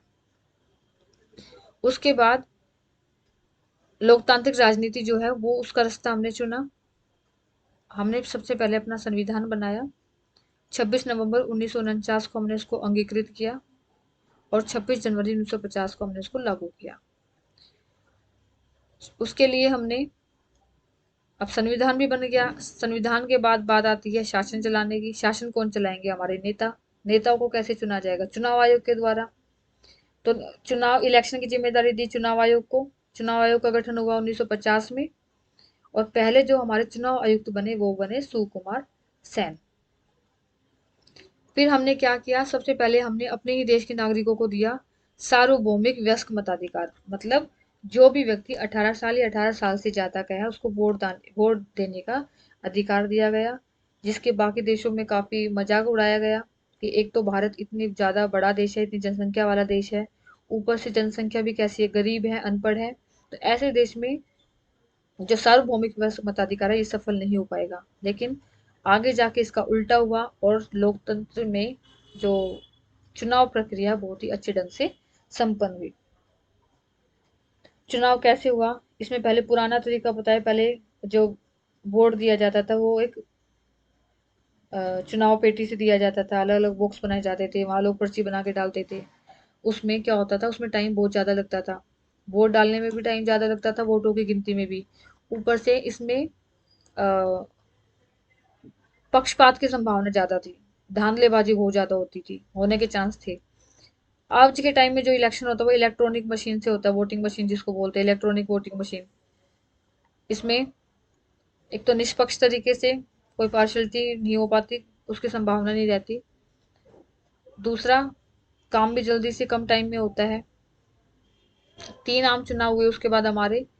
एक हुआ था 1952 में, दूसरा 1957 में, तीसरा 1962 में। पहले 3 आम चुनावों में, पहले 3 चुनावों में 1952, 57 और 67 में कांग्रेस पार्टी ही जीती। बहुत ज्यादा वोट उसको मिले, सीटें मिली बहुत ज्यादा। केरल, मद्रास और उड़ीसा, ये 3 जगह ऐसी थी जहां पे भारतीय कम्युनिस्ट पार्टी जीती। बाकी हर जगह कांग्रेस को ही सफलता मिली। कांग्रेस को लोकसभा में भी सफलता मिली और राज्यों में भी। ये देखिए, 3 हुए हैं आम चुनाव। पहला 1952 में, दूसरा 1957 में और तीसरा 1962 में। ये देख लिया हमने तीनों आम चुनाव। उसके बाद हमने देखा केरल में भारतीय कम्युनिस्ट पार्टी, इसके विचारधारा के बारे में जाना हमने। 1957 में जो हुआ था दूसरा आम चुनाव, उस समय ये केरल में ये पार्टी जीती, कम्युनिस्ट पार्टी। इसको कितनी सीट मिली? 126 में से 60 सीटें इसको मिली। इसके नेता कौन थे? EMS नंबूदरीपाद। मेन मेन चीज इसमें आपको याद रखनी है बस। तो 1957 में, दूसरा 126 में से 60, तीसरा EM नंबूदरीपाद जो थे वो इसके अध्यक्ष थे। उसके अलावा ये आपको देखना है इसमें हुआ क्या था। कांग्रेस ने, क्योंकि कांग्रेस हर जगह जीत रही थी, उसको ये चीज बर्दाश्त नहीं हुई कि केरल में ये पार्टी जीत गई है, भारतीय कम्युनिस्ट पार्टी। इसने धारा 356 लगा दी कि भाई राज्य से शासन नहीं चलाया जा रहा। वो शासन उसने अपने हाथ में ले लिया कांग्रेस ने, और इसको बर्खास्त कर दिया, भंग कर दिया। सोशलिस्ट पार्टी, समाजवादी पार्टी, इसका गठन कब हुआ? ये पार्टी जो थी ये पहले कांग्रेस के अंदर ही थी। 1948 में कुछ इसमें संविधान में, कांग्रेस ने संविधान में बदलाव किया था, जिससे कि जो कांग्रेस के जो सदस्य हैं वो किसी और पार्टी में ना चले जाए या दो दो पार्टियों की मेंबरशिप ना ले ले। इसकी वजह से क्या हुआ, ये जो पार्टी है ये अपनी अलग पार्टी बन गई 1948 में। हालांकि इसको ज्यादा जीतें हासिल नहीं हुई, थोड़ी बहुत सफलता इसको मिली है। फिर आपको इसकी विचारधारा ध्यान रखनी है। समाजवादी, लोकतांत्रिक समाजवाद की विचारधारा में विश्वास रखते हैं। जो समाजवादी है ये लोकतांत्रिक समाजवाद की विचारधारा में विश्वास रखते हैं। ये पार्टी कांग्रेस कांग्रेस की आलोचना करती थी। ये पार्टी मानती थी कि जो कांग्रेस है वो अमीर लोगों का साथ देती है, पूंजीपतियों का साथ देती है। अब इस पार्टी के नेता कौन कौन थे वो आपको ध्यान रखना है। जयप्रकाश नारायण, अच्युत पटवर्धन, अशोक मेहता, आचार्य नरेंद्र देव, राम मनोहर लोहिया, SM जोशी, ये सारे इसके नेता थे। फिर कांग्रेस के प्रभुत्व की प्रकृति, इसमें आपको कांग्रेस के बारे में बताया। कांग्रेस किस तरह एक सामाजिक और विचारात्मक गठबंधन के रूप में थी, क्योंकि इसमें विभिन्न विचारों के, विभिन्न तबकों के, अमीर गरीब, पढ़े लिखे, शिक्षित, गर्मपंथी, नरमपंथी, क्रांतिकारी, हर तरीके के लोग इसमें शामिल थे, इसलिए इसको ये नाम दिया गया। फिर कम्युनिस्ट पार्टी ऑफ इंडिया के बारे में आपको देखना है। इसमें भी आपको इसकी शुरुआत कब हुई? 41 में ये पार्टी अलग हो गई थी कांग्रेस से, पहले ये भी कांग्रेस में ही थी। इस पार्टी का जो इसकी जो विचारधारा थी वो देखनी है आपको। ये मैंने आपको एक्सप्लेन कर दिया सारा। और इसके नेता कौन कौन से इसके नेता हुए वो थोड़ा ध्यान रखना आपको। ये ना, ये गोपालन डांगे, नंबरीपाल, ये इसके नेता थे। फिर आपको देखना गुटों में तालमेल और सहनशील, क्योंकि कांग्रेस एक ऐसी पार्टी थी जिसमें विभिन्न गुटों में, हर गुट के लोगों में तालमेल बना के रखा हुआ था। सबको मेल, सबको साथ लेके चलती थी। इसीलिए ये इसीलिए ये संभव हुआ है कि कांग्रेस में कभी भी ज्यादा, कांग्रेस पार्टी के अंदर मतलब ऐसा नहीं हुआ कि कांग्रेस पार्टी के अंदर लोगों के विचारधाराओं में तालमेल नहीं है या कुछ लड़ाई झगड़ा हो रहा है। सब मिलके आपसी मेल जोल से लोग इस पार्टी में शामिल रहते थे, हुए थे। और सहनशीलता, जब भी विपक्षी दल इसकी बुराई करता था तो ये इसको, उस चीज को स्वीकार कर लेती थी, टकराव कम होता था। फिर आई एक भारतीय जनसंघ पार्टी, जो भारतीय जनता पार्टी है उसी का रूप है ये। इसकी स्थापना 1951 में हुई थी। इसके हेड कौन थे? श्यामा प्रसाद मुखर्जी। इसकी विचारधारा क्या थी? ये चाहते थे भारत और पाकिस्तान टुकड़ों में ना बटे, पूरा देश एक बन जाए, अखंड भारत। अंग्रेजी को हटा के ये हिंदी को राजभाषा बनाना चाहते थे ये पार्टी। ठीक है। उसके बाद हमारा आता है विपक्षी पार्टी। विपक्षी पार्टियों का बहुत महत्वपूर्ण योगदान होता है लोकतंत्र में, क्योंकि ये क्या करती है, जो पार्टी सत्ता में होती है उसकी बुराई करती है, उसकी आलोचना करती है, तो उस पर लगाम रखने के लिए, उस पर अंकुश लगाने के लिए ये पार्टी बहुत महत्वपूर्ण है। स्वतंत्र पार्टी, इसके हेड कौन थे? राजगोपालाचारी थे। उसके अलावा के एम मुंशी, एन जी रंगा और मीनू मसानी भी इसमें शामिल थे। ये पार्टी कब बनी? 1959 में। और ये पार्टी क्या चाहती थी? ये तो पूंजीपतियों का समर्थन करती थी ये पार्टी। ये चाहती थी कि जो सरकार है वो बिल्कुल भी हस्तक्षेप ना करे उनके काम में। ठीक है। उसके बाद आता है हमारा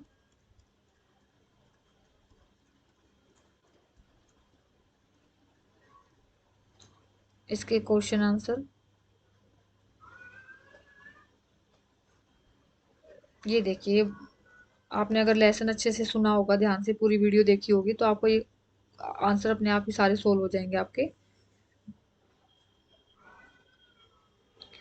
कांग्रेस किन अर्थों में एक विचारात्मक गठबंधन थी? ये जो अभी लास्ट में मैंने बताया ना कि इसमें विभिन्न विचारों के लोग थे, गर्मपंथी भी थे, नरमपंथी भी थे, क्रांतिकारी भी थे, तो वो सारा इसमें आ जाएगा उसके बारे में। अगर पहले आम चुनाव के बाद भारतीय जनसंघ अथवा भारतीय कम्युनिस्ट पार्टी की सरकार बनी होती तो किन मामलों पर इस सरकार की अलग नीति? आपको क्या लिखना है इसमें? इसमें भारतीय जनसंघ और भारतीय कम्युनिस्ट पार्टी के विचारधारा लिखनी है। इन दोनों का जो अलग अलग बता रखा है आपको, जो आपने ऊपर देखा है, इसमें आपको दोनों पार्टियों, भारतीय जनसंघ पार्टी क्या थी, कम्युनिस्ट पार्टी क्या थी, क्या विचारधारा थी, वो सब कुछ लिखना है। उसको किससे जोड़ के लिखना है? थोड़ा